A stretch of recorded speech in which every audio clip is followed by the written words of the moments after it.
Le paradoxe est le suivant. L'intégration européenne a avancé très vite dans les 60 années qui ont suivi la création de la CECA. Donc la création d'une identité européenne, d'après les enquêtes qui ont été créées, ou enquêtes qui ont été faites auprès du peuple, c'est que cette idée d'identité européenne n'a pas avancé. Donc je crois que l'avancement de l'intégration européenne a freiné le développement d'une identité européenne. Et si on va trop loin dans l'intégration sans développement d'une identité, il y a une réticence nationale. Et en fait, c'est le sentiment qui prévaut chez les Allemands sur la crise économique en Grèce. Il ne veut pas les aider.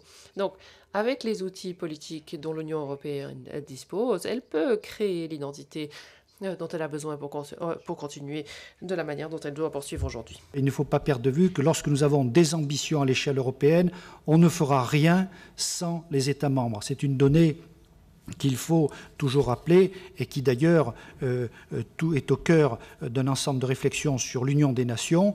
L'Union européenne ne peut rien faire sans les États et alors, a fortiori, contre les États.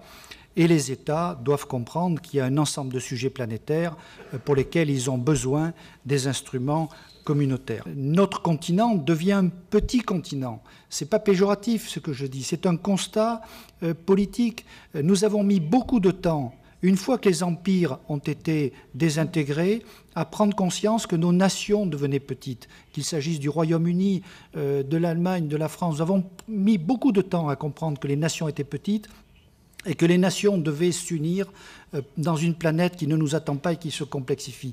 Nous devons prendre conscience aujourd'hui que l'Union européenne devient un petit continent. Il y a certaines personnes qui écrivent en disant « au fond, l'Europe, c'est l'appendice de l'Asie ». Bien sûr, nous sommes encore puissants, parce que nous sommes la première puissance économique du monde. Mais on dit souvent « c'est un géant économique et un nain politique ». Mais si nous n'y prenons pas garde, et si nous ne faisons pas l'alliance de nos nations avec l'Union européenne, eh bien, nous allons rater, je dirais, le grand objectif qui est devant nous, au fond, c'est la préparation de la gouvernance mondiale.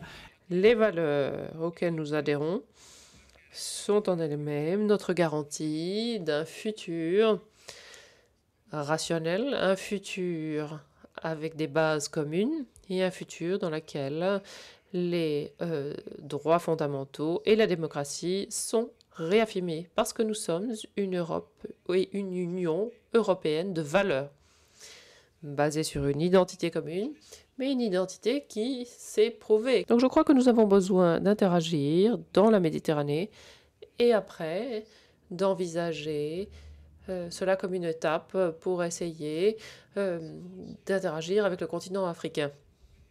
L'Europe a réussi à avancer parce qu'il y a une zone de stabilité, une zone de paix, une zone de richesse économique, parce qu'il y a les bases juridiques de la démocratie et des droits de l'homme, et ce sont là les clés. Ce sont là les clés que nous devrons utiliser comme un message à envoyer vers nos propres pays pour qu'ils puissent avancer et que nous arrivions à assurer la stabilité et la paix sur d'autres continents aussi.